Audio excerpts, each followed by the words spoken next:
Hello, പുതിയ വീഡിയോയിലേക്ക് എല്ലാവർക്കും സ്വാഗതം. ഇന്നത്തെ നമ്മുടെ റെസിപ്പി വളരെ പെട്ടെന്ന് റെഡിയാക്കാൻ പറ്റുന്ന നല്ല ടേസ്റ്റ് ആയിട്ടുള്ള ഒരു തക്കാളി ചട്നിയുടെ റെസിപ്പിയാണ്.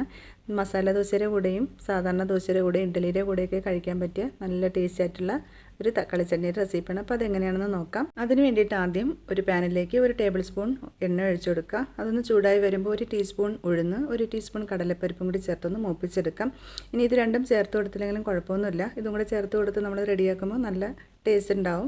ഇത് വേണ്ടാന്നുണ്ടെങ്കിൽ ഇത് ഒഴിവാക്കാം കേട്ടോ. അതൊന്ന് മൂത്ത് വരുന്ന സമയത്ത് ഇതിലേക്ക് വറ്റൽമുളക് ചേർക്കാം. ഞാൻ കുറച്ച് കാശ്മീരി മുളകും നല്ല എരിവുള്ള മുളകാണ് എടുത്തിട്ടുള്ളത്. അതിലേക്ക് 1 അല്ലി വെളുത്തുള്ളി, പിന്നെ 2 മീഡിയം സൈസ് സവാളയും കൂടി ചേർത്ത് ഒന്ന് വഴറ്റിയെടുക്കാം. ഒരുപാട് വഴറ്റി വരേണ്ട ആവശ്യമില്ല. ജസ്റ്റ് ഒന്ന് വഴണ്ടി വരുമ്പോൾ തന്നെ നമുക്കിതിലേക്ക് 2 വലിയ തക്കാളി ചെറുതായി അരിഞ്ഞതും കൂടി ചേർത്ത് ആവശ്യത്തിന് ഉപ്പും കൂടി ചേർത്ത് നന്നായിട്ടൊന്ന് വഴറ്റിയെടുക്കാം.